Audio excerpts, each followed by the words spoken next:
So, what is God is our topic for today. And before we go into what is God, I would say we should start from why define what God is in the first place. Why should we define God? What would be the benefit of that, or what is the importance of defining God? So, first of all, um, take a look at this. So, the word God is in our culture. Doesn't matter if you come from a religious background or a secular background. You hear the word God everywhere, whether it's politicians who use it in their speeches, in formal legal settings. People sometimes have to say something like, "So help me God." We say, "Thank God," when we want to express relief from something bad that didn't happen, let's say. We might say, "For God's sake," if we're frustrated or angry at someone. We even ported or transported the use of the word into our digital reality. We text each other OMG when something amazes us online. And even when someone sneezes, we say, "God bless you." And the reason I bring this up is because the prevalence of the word God in our language is a good indication to show us just how deeply embedded is the concept of God in humanity's collective psyche or collective consciousness. And it's very obvious why. I mean, throughout history, thousands of years going back, the concept of God has shaped civilizations. It sparked wars. It inspired literature, music, art, culture, education. So the concept of God has a pervasive presence on our thoughts, even if we don't recognize it. And even if you're an atheist, it's just as important for you to define God, because otherwise, what is it that you're rejecting or disregarding if you don't know exactly what is the thing that you're rejecting? Then what are you against, or what do you not believe in? So the definition of God is very relevant to all of us, doesn't matter our background.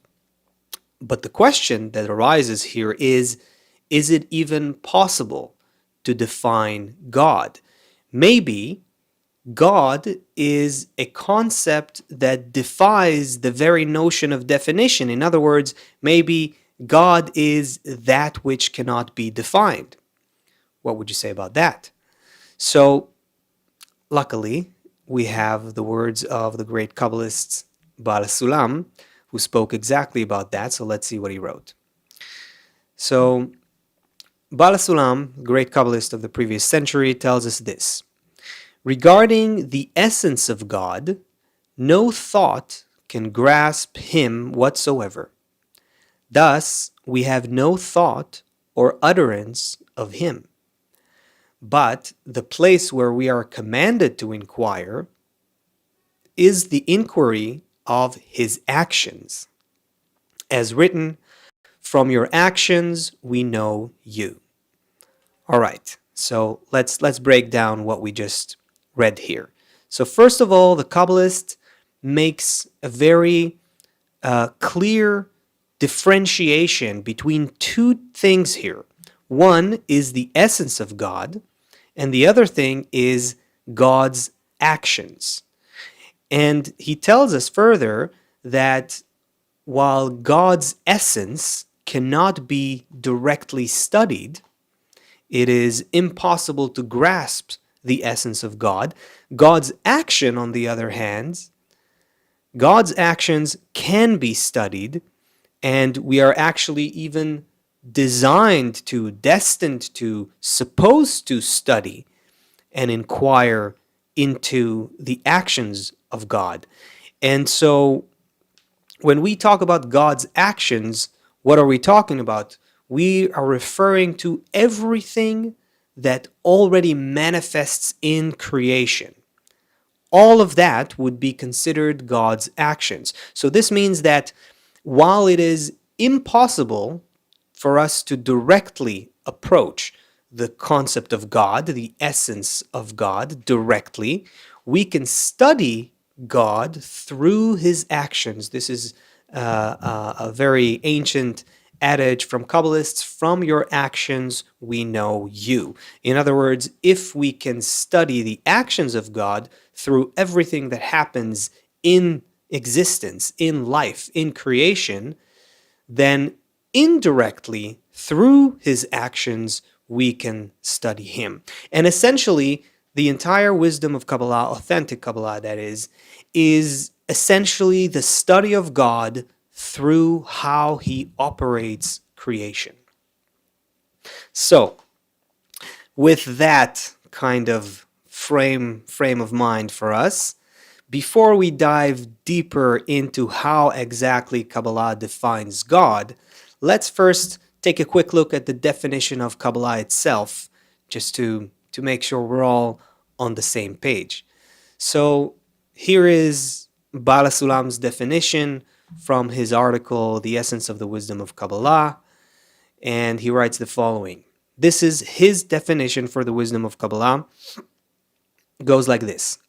This wisdom is no more and no less than a sequence of roots which hang down by way of cause and consequence in fixed, determined laws that interweave into a single exalted goal described as the revelation of his godliness to his creatures in this world. And I want you to pay attention to a couple of things in this definition. It's not a simple one, and the language is quite dense, but I hope you can see the following points. First of all, Kabbalah is not religion. It is not a belief system. It's not a philosophy. Kabbalah is the study of the system of laws that leads to a revelation of godliness. We still have to understand what we mean by godliness. That's what we're here for today. But what's important for us is to take from this definition of Kabbalah itself is that, first of all, it's a system of revelation. A system of revelation is essentially the exact opposite of a belief system, meaning the goal of this system is to lead to a point where godliness is revealed to the person. So the person doesn't need to believe something that is concealed, but rather reveal that which is concealed. And number two, notice how it says at the end of the definition, I'll put it on the screen again, the revelation of his godliness to his creatures in this world. And the important point here is that this revelation thing, that is supposed to happen to a person in this life while living right here in this life, in this world, not after we die, not in some other dimension, but through the life in this world, there is a system of revelation that allows the person to discover what godliness is and what is his or her connection to that concept of God, the concept of godliness. All right, so here's another quick quote from the same article, The Essence of the Wisdom of Kabbalah by Baal HaSulam. Let's go through that as well. We'll kind of complete the picture for us. So Baal HaSulam writes this: many believe that all the words in Kabbalah are some kind of abstract names, since it deals with godliness and spirituality, which are above space and time. But this is not the case. On the contrary, Kabbalah uses only names and terms that are concrete and real. It is an unbending law for all Kabbalists that anything we do not attain, we do not define by a name and a word. This is very important, and I'll use that quote to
All right, 1 2 1 2. Sorry, friends. Had a bit of a technical thing here. I think I solved it. Hopefully, now you can hear and see me again. Please, just anyone who can verify that in the chat, that'll help just to make sure that you can hear and see me. Give me a quick confirmation, any one of you, and we'll keep going. Okay, Ruth has verified, has confirmed. It's all good. Okay, sorry for that. Something gave us some more time to digest what we just read. So I'll conclude. This was actually not a bad moment for this technical hiccup to happen. I was just about to conclude what we've discussed so far with regards to how Kabbalah and how Kabbalists study that concept we call God or godliness. So to conclude, Kabbalists say that we cannot grasp the essence of God. It is a concept that we can't even approach directly, and it's just impossible for the human thought to directly perceive the essence of God. However, we can study his actions, and his actions are essentially everything that manifests in creation. And this is what Kabbalah is. It is the study of God through his actions, and any Kabbalistic word you hear about godliness or spirituality or God comes from direct attainment of his actions. And that's where the whole wisdom of Kabbalah comes from. So now let's dive into how Kabbalists actually define God. So this is a very famous and important quote from Baal HaSulam's article, The Peace, where he mentions that the following. I'll read. Nature, the word for nature in Hebrew is hateva, amounts to God. God, the word for God in Hebrew is Elohim, as they have the same numerical value of 86. This is in Gematria. I'll say a word about it in 1 second. Thus, I can refer to the laws of nature as the laws of God, and vice versa, for they are one and the same. So this is where we can begin to define God Kabbalistically. So this requires a little bit of discussion about Hebrew. Hebrew comes from spiritual attainment. The actual letters of the Hebrew language, they are visual representations of the relationship between the quality of the creator and the quality of the created being.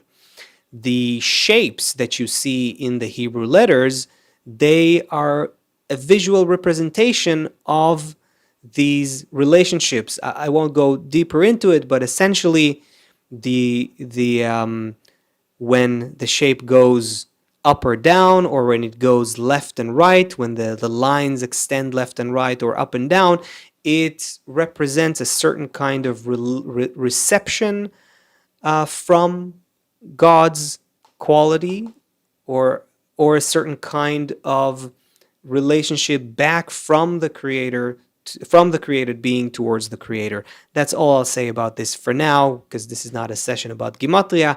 But what's important for us with regards to the definition of God is that Gematria is assigning numerical value to the Hebrew letters.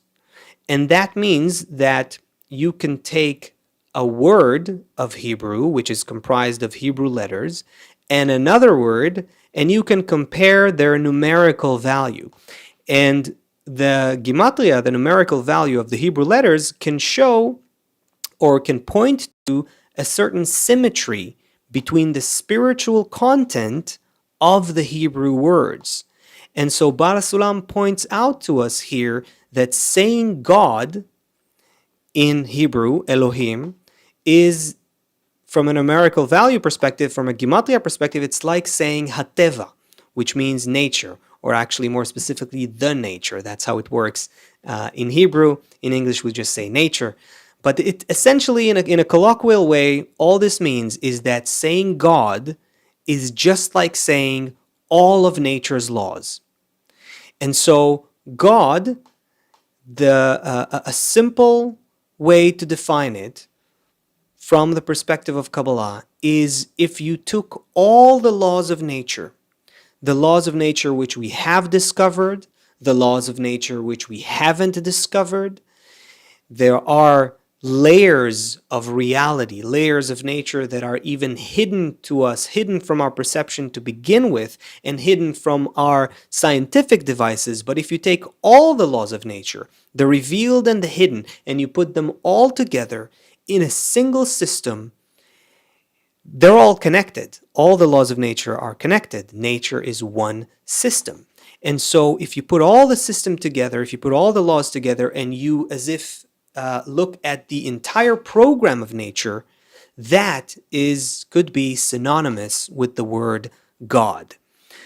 Another way to put it, if that helps you, then if you looked at nature, let's say, as a network, meaning that all the elements of nature, everything that exists in nature on all levels, the still, the vegetative, the animate level, the human level, everything that exists in reality, if that is a kind of a network, then the creator is sort of like the glue that runs through all the network, or the force that binds together all the elements of nature, or the laws that direct the behavior of all that exists in nature. Put all those laws together and you get this concept that we can refer to as God. So that's how we start defining God from a Kabbalistic perspective. The next question we could ask to go deeper into this is, what is the quality of this all-inclusive program? Essentially, what is it that we're talking about here, guys? We're saying that what we think of as nature, when we hear the word nature, we think trees, flowers, animals, people, planets, the cosmos, right? We think about things that we can see and interact with through our five senses. But the definition here of nature goes deeper. We're talking about the sum total of all the laws of nature, both hidden and revealed. So we're really talking about the all-inclusive program of nature. If you wish, perhaps the heart and mind of nature.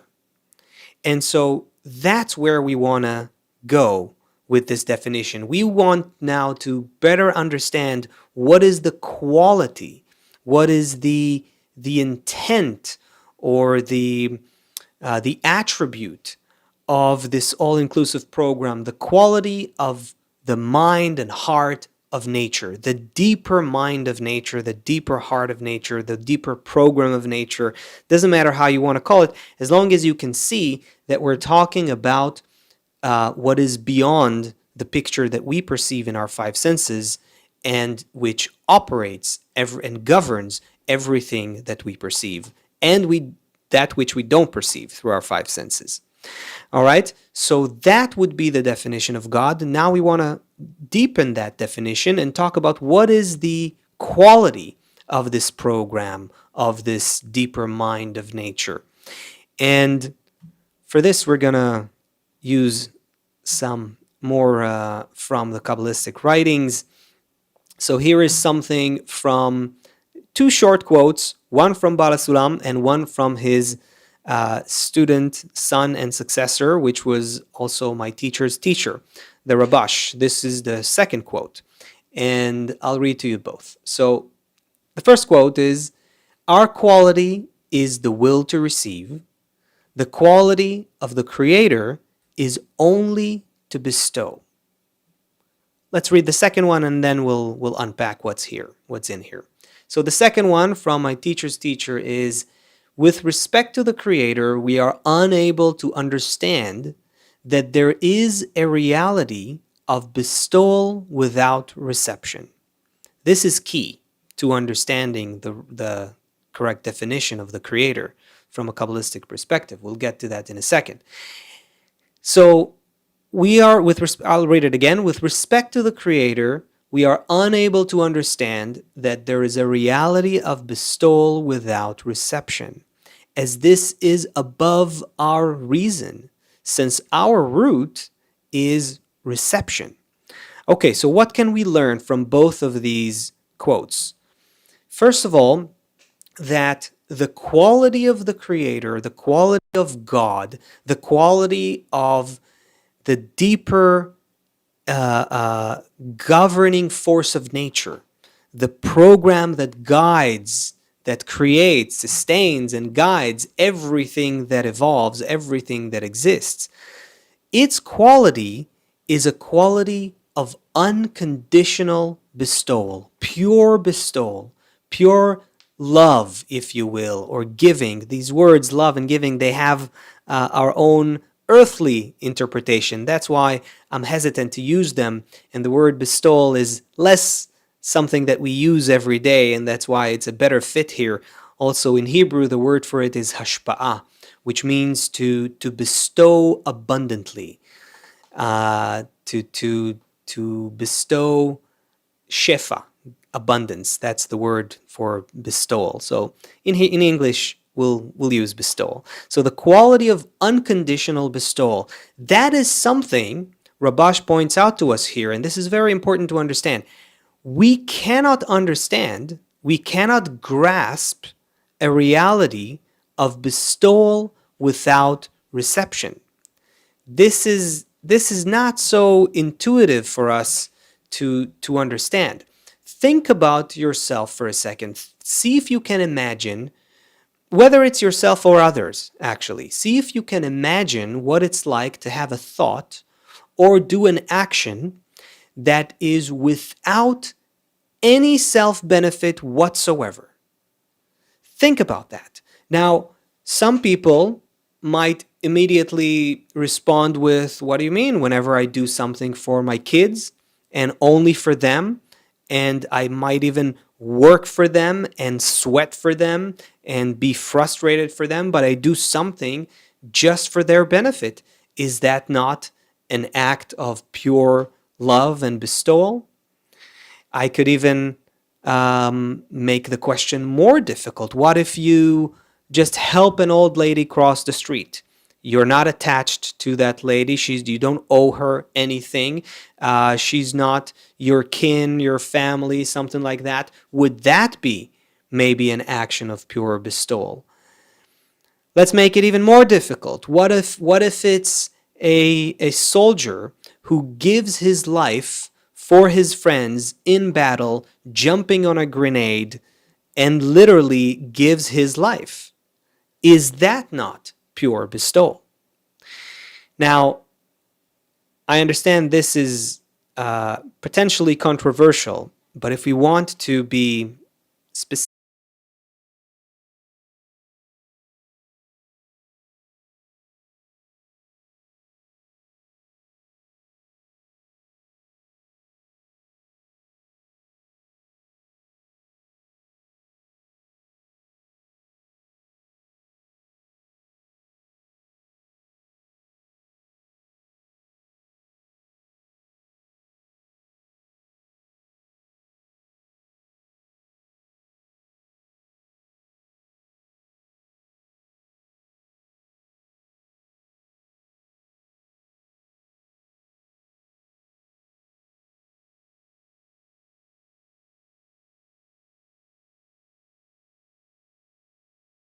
okay, friends, hopefully you can see and hear me again. Sorry for that. Seems like we're getting some additional opportunities to strengthen our desire to continue this session. So yeah, okay, I see from you that, okay, Steve and Hayes and Dewey and, okay, Helena, everyone's confirming that we're back live. Okay, so we were talking about some pretty controversial questions, right? About pure bestowal. Does pure bestowal exist in a way that we can imagine. Now, the issue is this.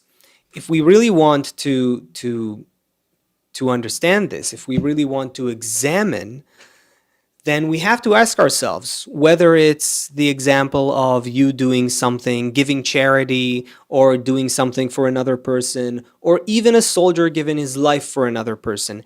Will that be an action of pure bestowal? And the question is not something that lies, the answer is not something that lies in the action.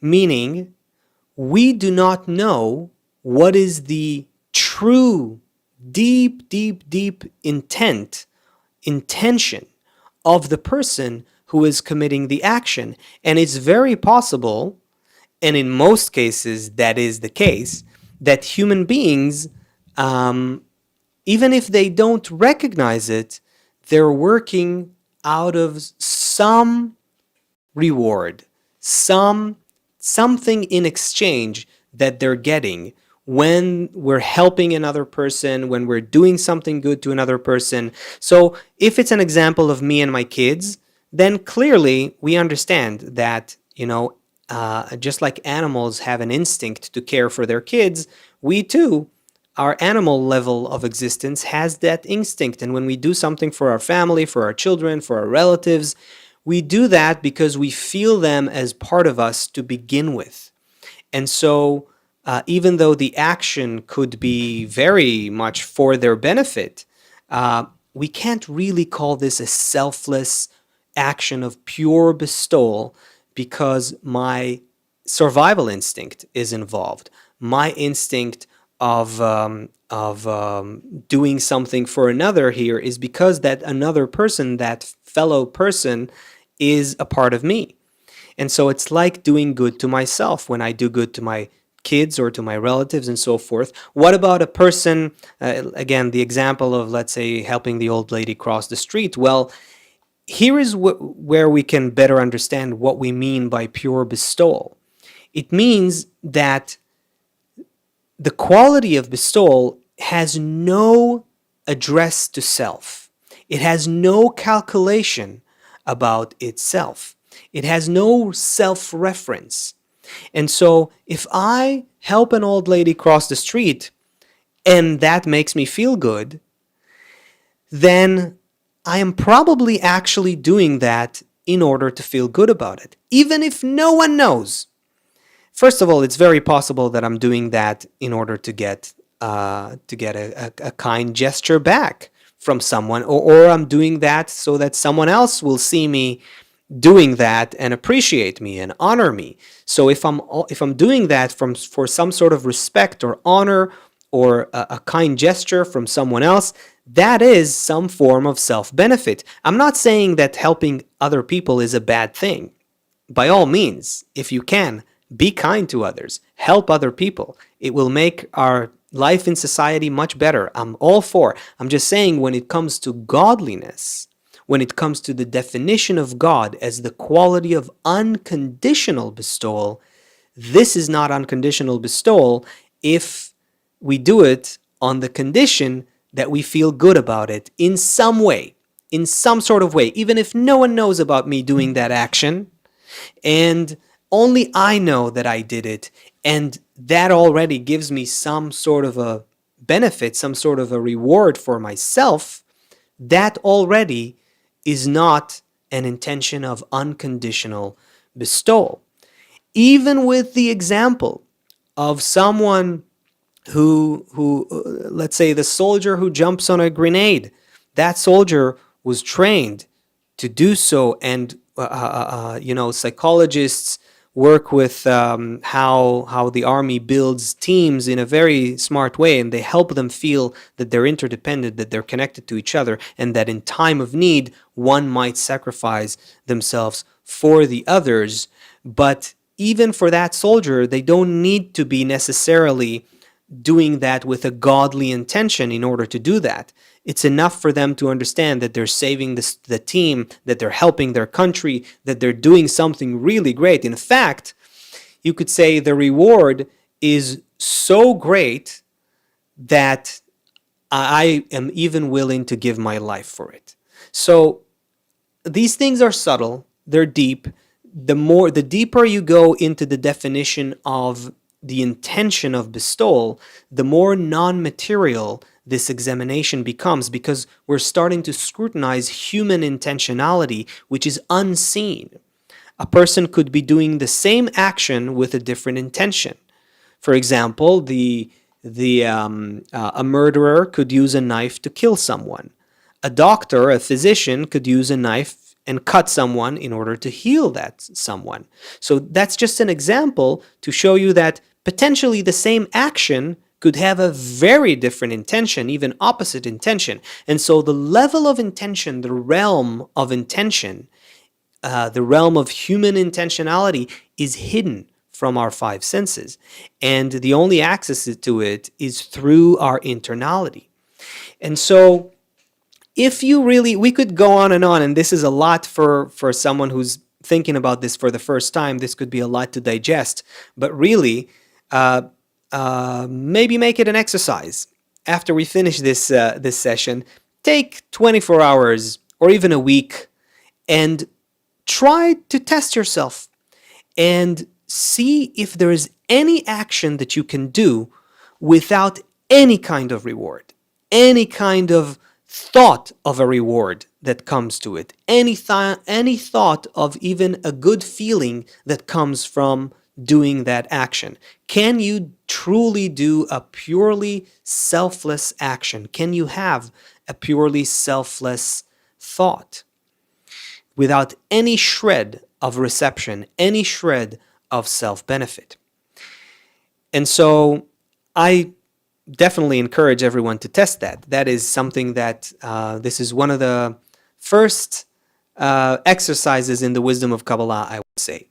Just to grapple with that and understand our limitations, understand our nature as a created being. At the end of the day, if you do this test well, you will see that everything we do has at least some percentage of self-benefit in it.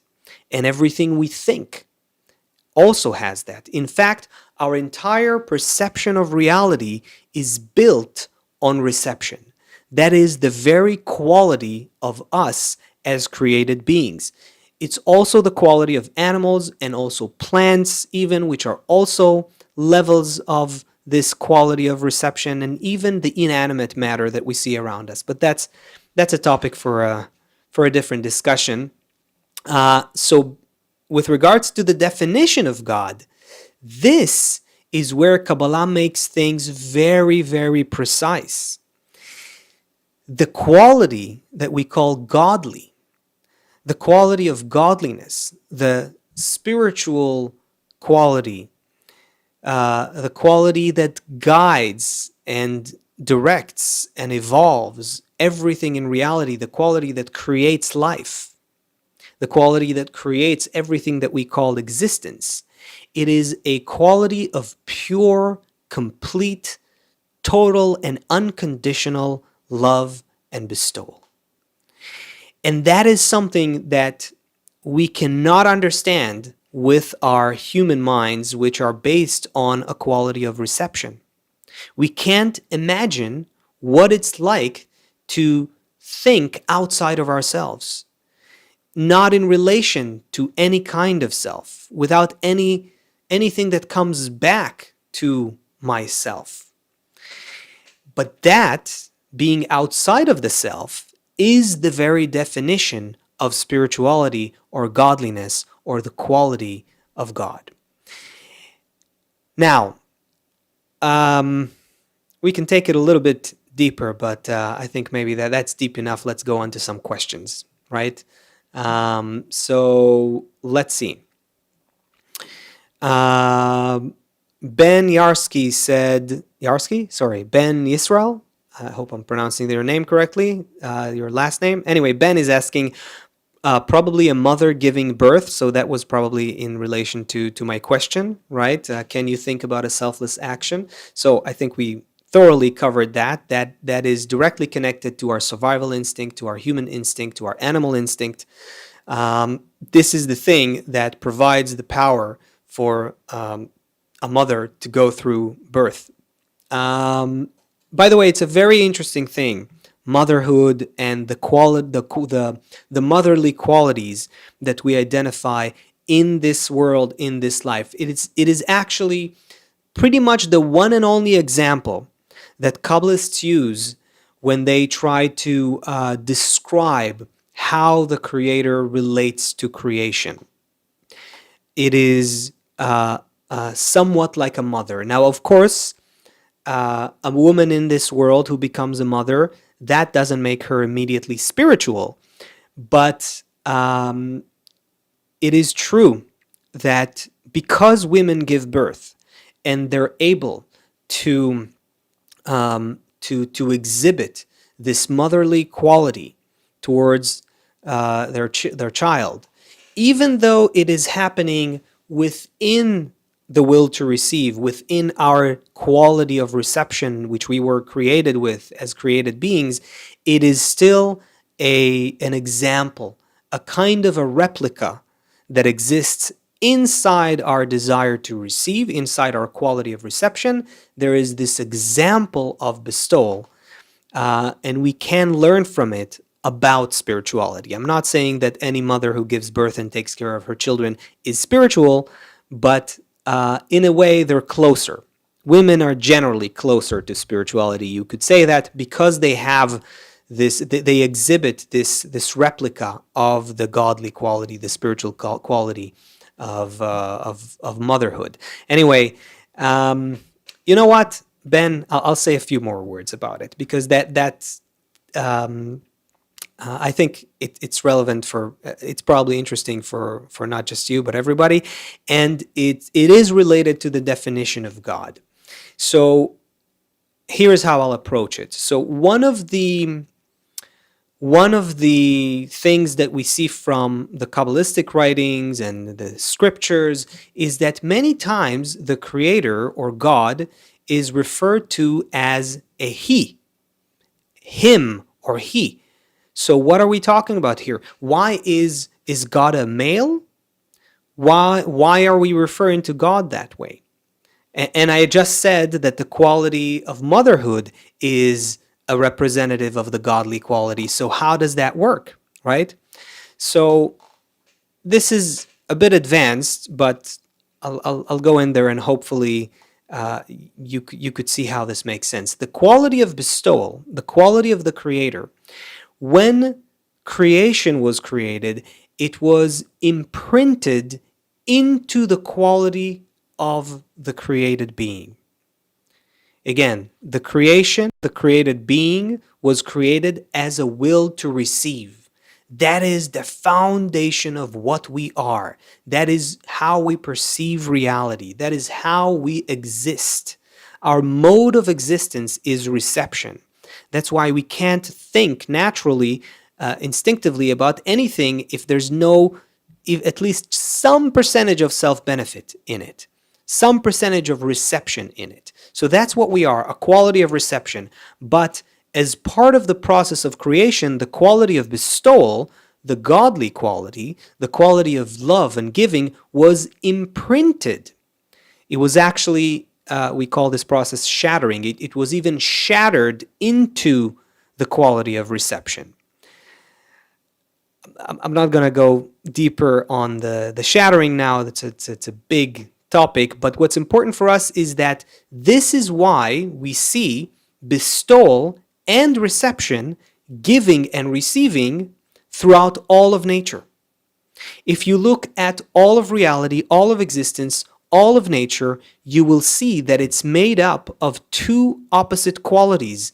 They are fundamentally the qualities of reception and bestowal, giving and receiving, the quality of the Creator, which was imprinted into the quality of reception of the created being. And now inside creation, inside the created being, we have this dance between these two forces going through all of nature. That's why we see it even in the the subatomic level with protons and electrons and plus and minus, and we see it all around nature with heat and cold and ebb and flow and light and darkness, and of course, male and female. Male and female is not a man-made invention, even though in our times we tend to think that way.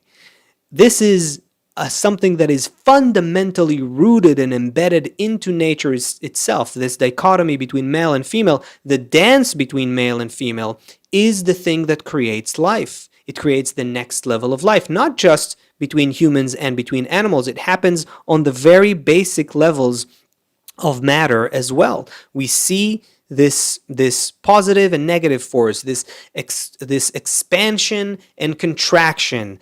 It's even in our activities, in how our muscles work, in how our blood circulation works, in how the whole body works. We see two opposite forces. They manifest on every level, biologically, chemically, psychologically. That's what creates all of the richness and depth that we experience. The whole spectrum of colors exists between black and white, let's say. And in a similar way, all that we experience comes from these two opposite forces that run through all of nature. And so the quality of bestowal and the quality of reception, they also manifest as male and female. And that is why when we refer to God, we typically refer to it as a male, because it's not about a biological male or a biological female. This is just an offshoot. This is just a reflection that happens in our perception of reality, in our level of existence. The godly quality is referred to as male because it is a quality of the complete bestowal. And all of creation, all of us, men and women, doesn't matter what is your biological sex, and doesn't matter how you define yourself from a gender perspective, from a Kabbalistic perspective, from a spiritual perspective, all of creation, all people, and all of nature together are considered female with respect to the force that created all of creation, which is considered or referred to as male. And what needs to happen, what it's actually happening, even if we're not aware of it, is that the quality of the creator, the quality of the male, the masculine quality, and the spiritually speaking feminine quality, the quality of creation, they need to find the way for them to come together. This is called zivug, or coupling, in the wisdom of Kabbalah. And essentially, the final state of creation is when the quality of the creator and the quality of the created being achieve an endless coupling. This is very much the almost exactly the words of Kabbalists, except that they're translated into English. Zivuga de lo pasik, this is how it's called, the state of endless coupling. So that's why God is also referred to as a he, and creation, the created being, as a she, which is all of us. Okay, so that went beyond Ben's question, but I think it helped us better understand the definition of God. Okay, so Kathy is asking, if pure bestowal is beyond human comprehension, how does one attain equivalence of form? Well, yes, that's exactly it. So you added some term in your question that not everyone is familiar with, and that is equivalence of form. Equivalence of form is what Kabbalists refer to as the process of the creation, the created being, becoming like the quality of the creator. So here is the thing. We can never change the foundation of our existence. We are a will to receive. We will always be a will to receive. This is what we are. This is what we're made of. Spiritually speaking, the substance that makes up creation is a desire to receive. And it was created that way deliberately because the Creator's desire, the Creator, God, is the desire to give.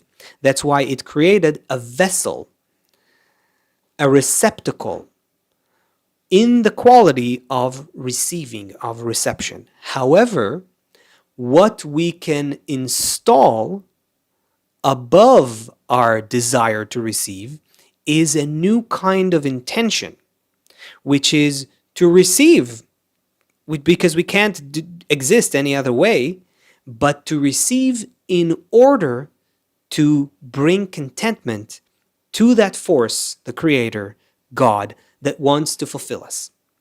If we achieve that kind of intention towards the Creator, that is the one and only way we can equalize. This is what's called equivalence of form with the Creator. By the way, this is why it's called equivalence of form and not equivalence of matter, because our matter, so to speak, is a desire to receive, and that will not change. But the way, the form in which it receives can be a form of bestowal. And Baal HaSulam, the great Kabbalist of the previous century, gives us a very good example that we should all think of to better understand it. It's the example of the host and the guest. So very quickly, he spreads it over a couple pages, but I'll just kind of summarize it here. When you go to, let's say, your friend's house or your mother's house, let's say, and she is hosting you and she's making all of the food, like the best mother made dinner that she can make for you, because she loves you and she knows what you love. And so you come to her house, and of course you want to eat because you love the food. But more than that, let's say you even you're not hungry. You just ate. You didn't know, and she really wants you to eat. And now you can eat the food, but imagine that with every bite you would be taking, you would be doing it in order to bring her contentment, because she really wants to give this to you.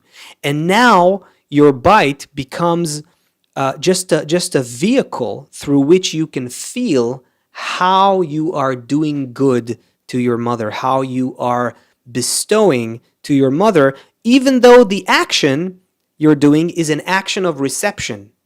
You're receiving the food, but the intention is only for her. And that changes when we talk about the relationship between the Creator and the created being. That changes your whole perception of reality. So the wisdom of Kabbalah is essentially, Kabbalah in Hebrew means reception. That's the meaning of the word. People, thanks to Hollywood, I think, people learned how to mispronounce it. They think it's called Kabbalah. There's no such thing as Kabbalah. That's just wrong pronunciation in Hebrew. The word is Kabbalah, and the meaning of the word is reception. The wisdom of Kabbalah is the wisdom of reception. It's the wisdom of how to receive everything that exists with the intention to be equal to the Creator, to bring contentment to the Creator, to bestow. And so that is how the human being achieves the degree of the Creator. And that is the whole purpose of the wisdom of Kabbalah. What the Kabbalists did was essentially going through this process themselves, conducting these experiments on themselves, if you will, and documenting the process that led to that. And while they can't communicate the feeling of equivalence of form to us, they can give us the method. And if we want, we can try it for ourselves and see if we begin to evolve, if we begin to change, to transform. That's again why Kabbalah is not a belief system. There is a concept called faith in the wisdom of Kabbalah, but it's much deeper than just believing something that because I was told. It's a different thing. And I won't get into this now, but the method, the wisdom of Kabbalah, is an empirical method. It's a method that you test on yourself, and your goal is to achieve, gradually get close to achieving equivalence of form with the Creator. We don't have much time left. There's much more we could say about it. Maybe we could do a part 2 on this.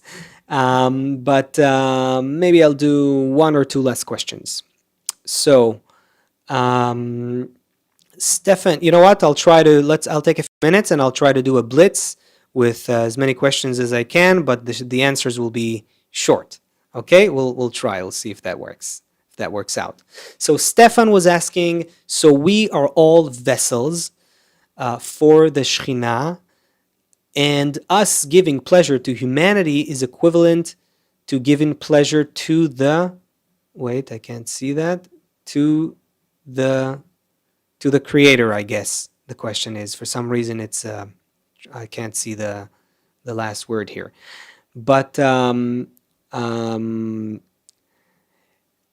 yeah. So short answer: yes, we are all vessels designed to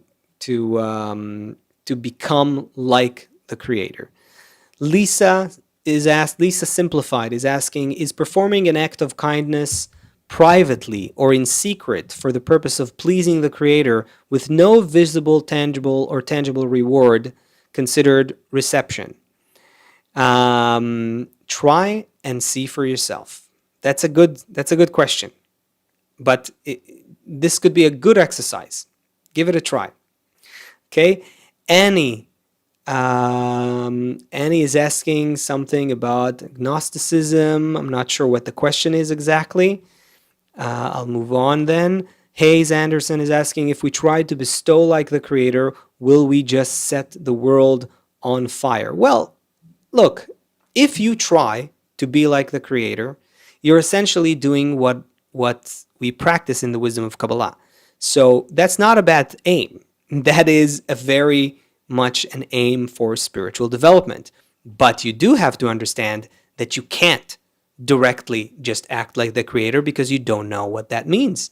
And that means you have to study it on yourself and transform in order to actually achieve that degree, and actually do